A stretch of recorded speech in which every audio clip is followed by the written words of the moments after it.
Hello, everybody, and welcome to the next episode number 8, y'all. I can't believe we are 8 episodes in of For the Soul podcast, where we are dedicated to changing Black and Brown communities across the world by helping them lead more holistic lives, but also highlighting great people who are doing great things. And so today I'm joined by none other than Misteke. Hi. Yes, I'm joined today by Misteke. So I actually got connected with Misteke through a mutual friend of ours who I met in college. She was like, "Oh, you need to check out Misteke. Like she's super dope and she's doing all these great things with fashion. I think y'all two would really click." So I started tapping into her page. She started tapping into mine. I got to see some of her content. Now, y'all know we've had somebody from the fashion industry before, but Misteke is also in the fashion industry. And so I was like, it's definitely another great time to hear from a different perspective about how fashion is very impactful for our health, but also her journey in entrepreneurship and her journey in the fashion industry, because I know there's people out there that are trying to get started and get in their journeys. So I thought it was going to be a great idea to bring Misteke on to talk to you guys about that and join me for this conversation. So Misteke, is there anything that you would like to tell the people before we get started? I don't have anything off the top of my head, but I mean, I'm excited to be here. I'm super honored, to be asked to be a part of your podcast. So, yeah. Perfect. I'll go ahead and start off with the very first question. How did you even get into fashion? Walk me through the backstory. Okay, so basically how I got into fashion, I was just in high school. I remember it was my freshman year. And that transition into high school, you're starting to think about like the rest of your life. You're a teenager, you're gonna hit adulthood soon, you're gonna graduate in a couple years. What is life gonna be? What are you gonna do? So I just remember like, those thoughts come into me freshman year. And I knew that I wanted to be a veterinarian at the time. So I was doing some research on that, and I was just surprised by their salary and me envisioning the lifestyle that I've always wanted to live. Like I couldn't see like it matching up. So I'm like, okay, maybe I have to do something else. Maybe this isn't as good as I wanted it. And if money was like the motivating factor for me for that, then maybe it just wasn't it. For So sure. I started, digging deeper into myself, started like doing some self reflections and things like that. And I was always artistic. I've always been creative and was into that. My mom started us off young, doing like arts and crafts and things like that. And at the time I was majoring in art. I was going to Emerson. So that part of me like was there. And then, so I'm like, but I don't really love drawing. I don't really love painting. Like it's just, I like it. It's a hobby. I can do it. So I'm like, it got to be something out there too. So I just started thinking some more. I'm like, I really love clothes. I've always loved clothes. My friends always call me for like advice on their outfits if we're going out for the weekend, things like that. So I'm like, okay, maybe I can mix the two. Maybe fashion design is an option. So that's when I started exploring. I started doing DIYs and calling around to colleges and things like that. And ever since I, did my first DIY, it just kind of stuck. That's awesome. I thank you for sharing that. And so, with realizing that you had a passion for fashion, when did you realize that rhymed? But when did you realize that like, okay, I really want to make this into a career, like this is what I want my business to be? And did you have any entrepreneurship role models while you were growing up? I think I realized it once I started sharing it with like family and friends and things like that. And I started receiving like positive feedback. That's when I knew like, okay, maybe this is, something that I can do because I did enjoy doing it. And I remember like, putting my first post on Twitter. That's when I was on Twitter. Twitter, it's still hot at the time, but Yeah. that's when I was on it. And I posted and people were just like giving me compliments and things like that. So I'm like, okay, maybe this is a thing. So I after I started off with like tie-dye shirts and cutting those up and like braiding them, like the braided shirts. So I Yeah. did that. Then I started venturing off to like some jean shorts and people were still messing with that. So as I started like experimenting more and saw that people were still like receiving it in a good way, I'm like, okay, this is something because it was my freshman year when I first started out. So for me to continue the whole way through high school, I was just seeing how people reacted to it. And since, I enjoyed it and I've always got like a positive reaction for it, I knew that that was something that I wanted to pursue. And as far as like entrepreneurship, um, well, my mom, she never had her own shop, but she was like self-employed. So she was a beautician for basically my whole life, up until like midway through high school. So I had that. And then she had a couple friends who had their own businesses and things like that. But I wasn't like close in ties with anyone who like had their own business, like not a close friend or a close family or anything like that. But my mom being self-employed and her having her artistic and creative side, I feel like that kind of influenced it a lot. That kind of rubbed off on you in a way. Okay, that's cool. Hmm. And as a fellow creative, I'm always curious about this. When it comes to your creative process, what do you utilize to pull inspiration from? And kind of what does that journey look like for you when you're trying to either come up with a new piece or a new line or any type of new design? Yeah. So inspiration, where I draw it from is a like number of sources, and where I could get it from just kind of like depends on where I'm at when I'm looking for it. Because sometimes it's harder than others, to get motivated, to get the inspiration, things like that. Sometimes it's really easy. You pop on Instagram, you pop on Pinterest, anything like that, and you see something like, oh, I know I can create that with my own twist, or like, just taking little bits and pieces from that and like putting it together, like, oh, that was the missing part to this thing I'm already working on, type thing.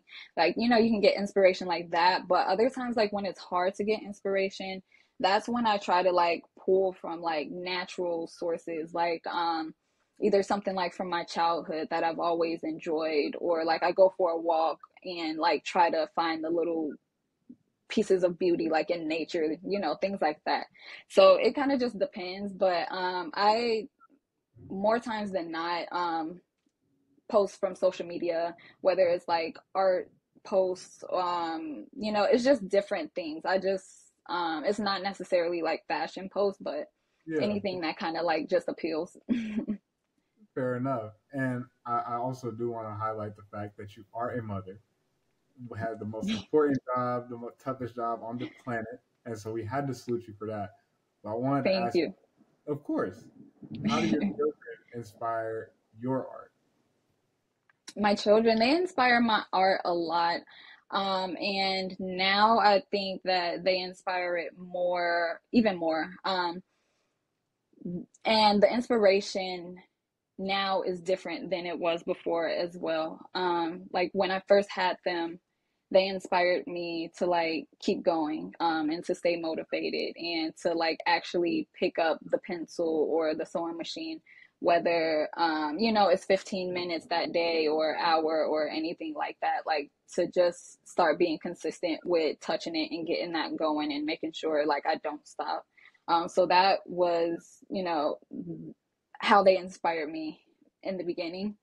And now I'm starting to see like they're inspiring me to like tap into um like my childlike nature, I guess I can say, like just not being afraid to experiment, not being afraid to mess up, and just like finding the beauty in like little bits and pieces of things, and just really um, experimenting and trying, and not being afraid to mess up and things like that. So, I appreciate you for sharing that. And I'm going to ask you one more question based off of that too. Is you are an entrepreneur, you do work part time, and you have your children. How do you balance all three of these things? Also taking care of yourself, right?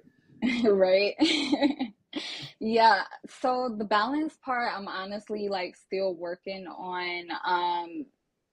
It's like a daily thing.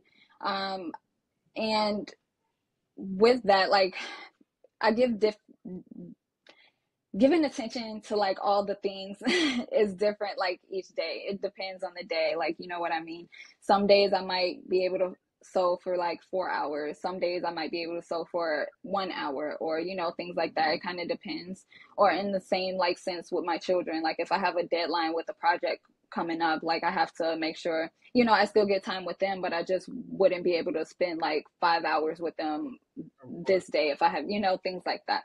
So as far as balance, I'm still trying to figure out like how to really balance everything consistently, because sometimes you kind of do need to like sit down and reflect and make sure you're not burning out. So I'm still working on that. But balance, that's one thing that I think about daily, honestly, balance and transitioning. And balance, honestly, is inspiring me a lot right now because that's like a main factor, like in my life.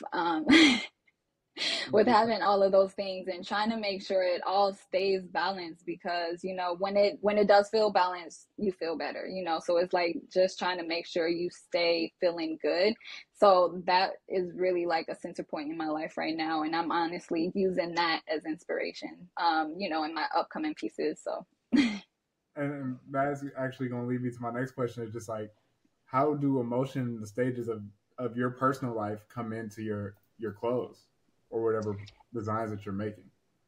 right. And now I'm starting to be able to like translate that more, because before I would use more so visual things and then get an emotion from that and translate it to whatever. But now I'm starting to like really reflect within and focus like on just self-analyzation and things like that, how I feel, what things that I feel like people can relate to, that I relate to. And I feel like, balance is one of those things. So Definitely. now I am starting to, and I think it's just a part of like my spiritual journey and like things like that. Just tapping into like all of the growth aspects. And I know like other people are trying to grow too. So it's just like different things like that. I try to like tap into and like create something that like mimics it. But that's more of like a recent thing that I've been trying to do. But yeah, just self-reflecting and thinking who can relate. That's fair enough. And when it comes to self reflection and self analyzation, I mean, I personally believe the knowledge of self is the key to unlocking everything that you desire in this world. What techniques have you utilized to really think about yourself critically in that light and be able to then transmute it into art? Because that's essentially what you're doing. Right. So one thing that I really like look at is like where I want to grow. Like, the person that I see myself, becoming, and areas where I can grow. So those are the things like that I kind of like pick out, and it just like hits a chord. Like, you know what I mean? It just like Yeah. it makes you feel some type of way. So because of that, then I try to find like images that kind of represent that. Like as far as like balance, that's something that I feel, a different emotions, that you can tap into as far as that. But as far as like, and I had to realize that that's something that I have to separate too. Me, what I like is different than the brand stuff. You know what I mean? You got to stay on brand. I like pink, but pink isn't really my, that's not really the brand stuff. So you got to, kind of separate that.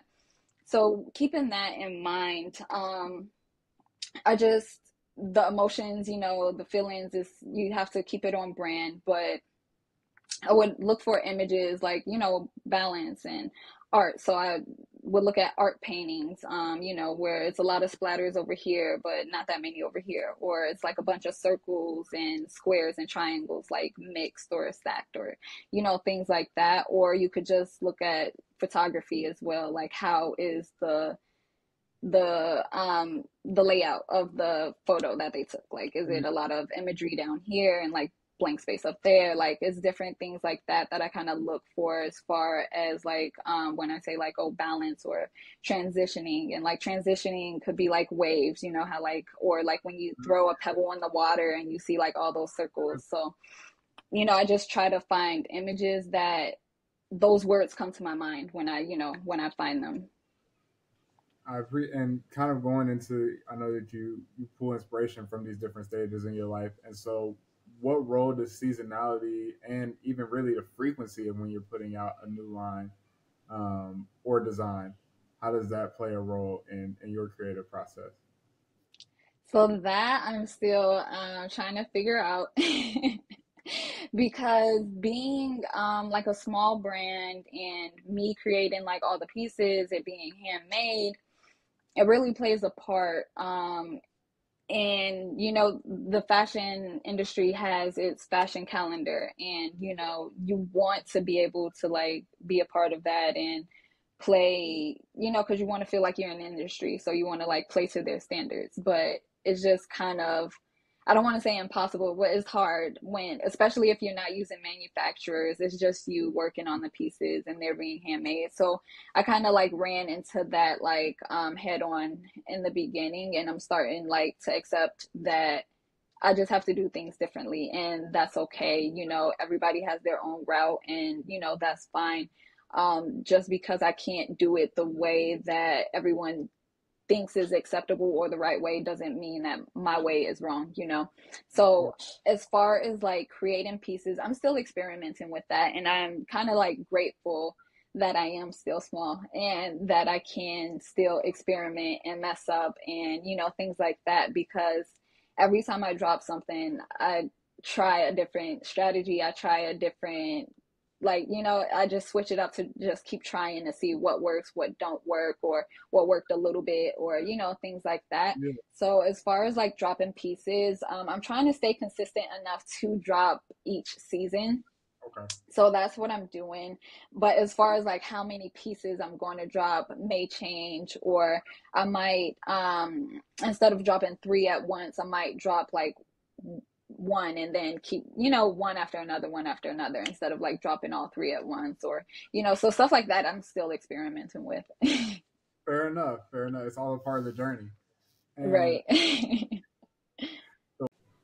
so with that, I'd like to really transition quickly and ask you, what do you feel like are the three biggest gems that you learned from being in the fashion industry that you would like to share? The three biggest gems. Ooh, that's a good one. Let's see. The three biggest gems. Consistency is key. Like everybody keeps saying it, you hear it everywhere you go. Consistency is key. However, I want to add to that, just because you're consistent doesn't mean everything is just gonna automatically like boom, pow. Like, it's the key, but it's not like the end all be all.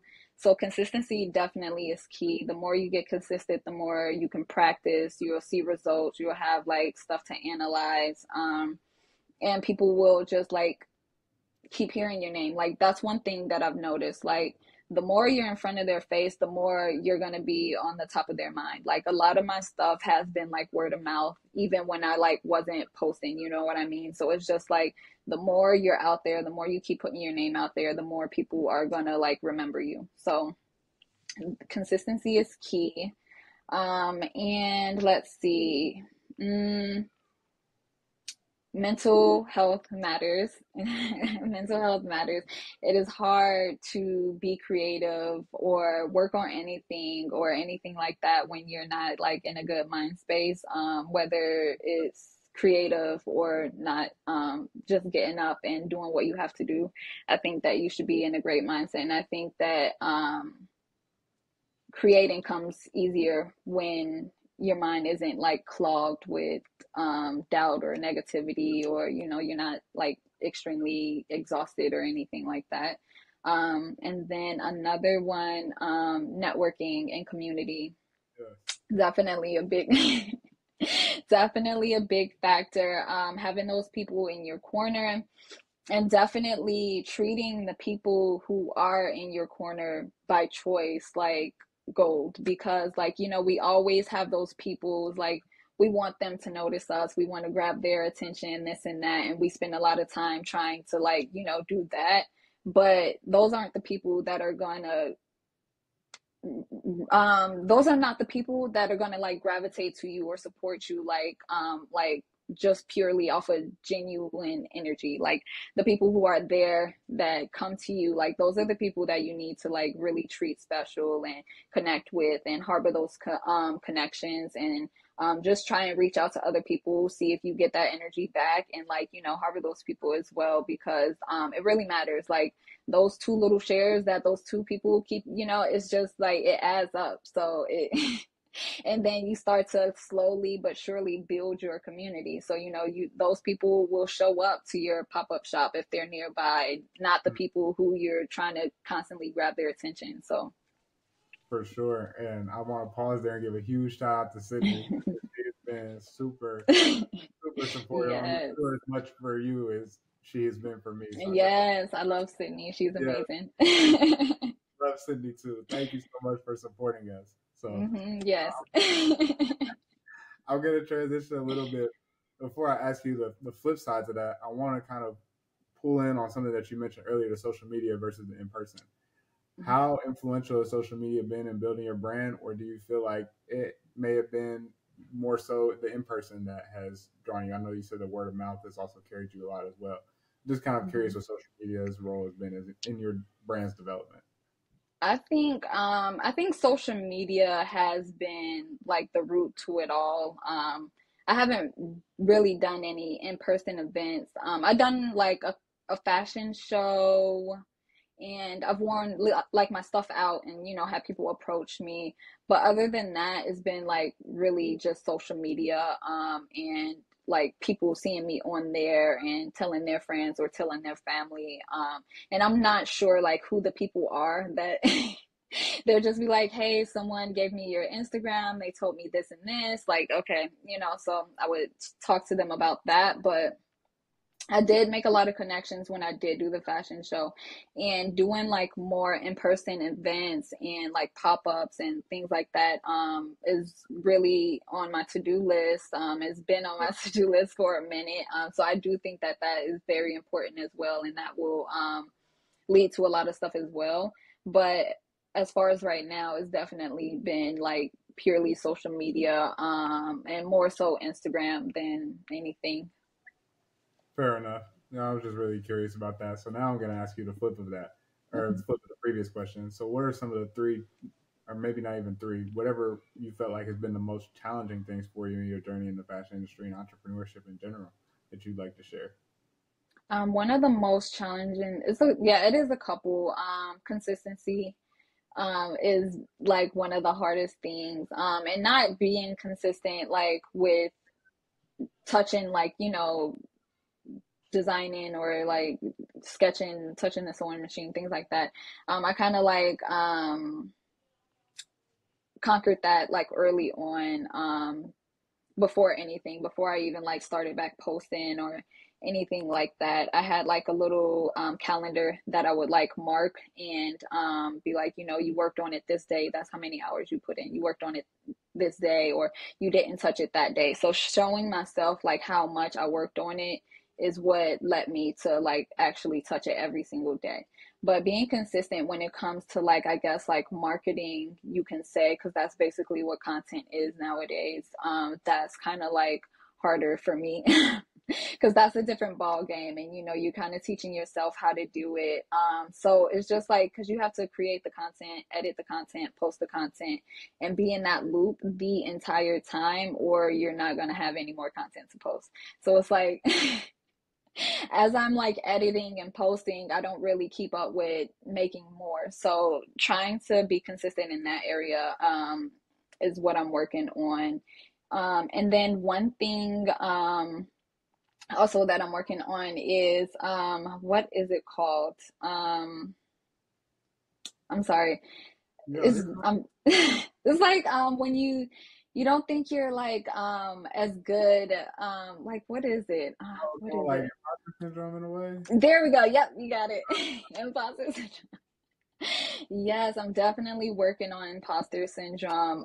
Because just feeling like you belong in the spaces, like even when people reach out to you, you're just kind of like, what? Like, this and that. So just feeling like you're good enough, you've been good enough, and you can grow. Everybody obviously have room to grow, things like that. So kind of working on that.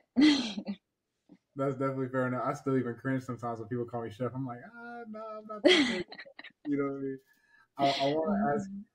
too how fashion has been integral for your health and how it's integral into the health of others. Like, why should we take fashion, or especially our own personal fashion, seriously?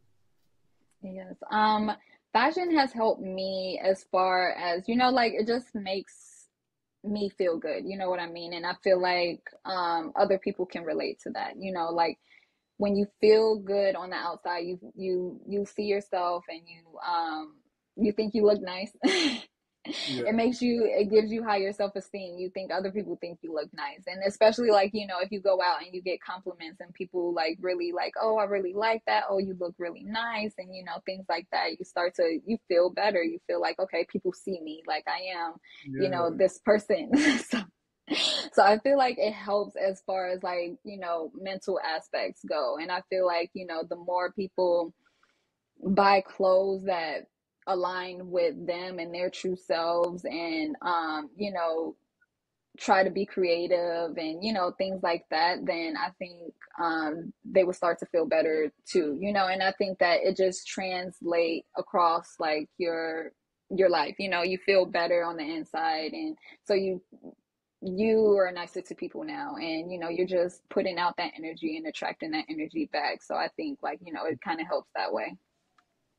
And so, with that, what advice would you give somebody that's trying to maybe purchase clothes or trying to find their style? Really, like, what is the Hmm. process like that you recommend for somebody to go about that?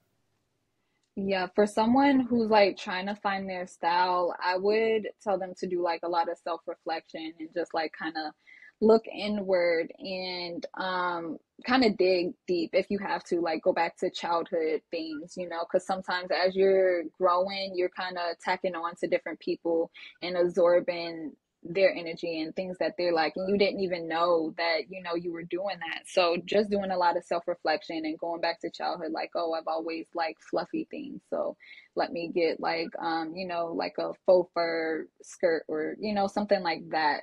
Or like you like to go out in nature and do things like that, but everybody is into mini skirts right now. So you're trying to buy mini skirts, but it's like you can't be able to go for a nice walk and like go sit in the grass with a mini skirt on. You probably need like a long skirt, which are still nice too. So you just have to like really dig deep and see what you like and what you enjoy, and just find things like based off of that. And it doesn't have to be like a change like overnight. Like it slowly gradually gets there, because some things that you thought you like, you probably don't like, and you won't know until you actually just try it out. So just doing some self-reflection and trying things out and being okay with experimenting.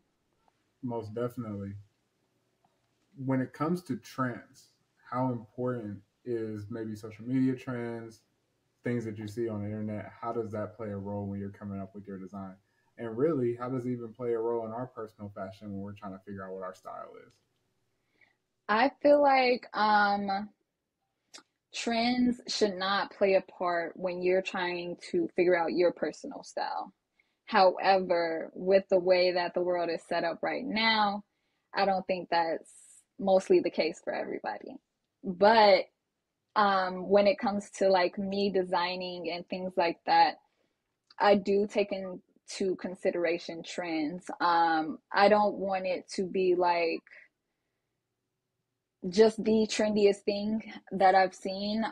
But like I made two mini skirts in my last thing, and like mini skirts are in. So, but it needed to be a mini skirt that appealed to like me and my audience and things like that. So it's just like, but certain trends like I wouldn't tack on to. So it just depends on if the trend aligns or not. And then that doesn't necessarily mean that every single thing that I make is like a hot trend right now. Yeah, Because like bucket hats, they've been in for years now, and I'm finally like just now making one.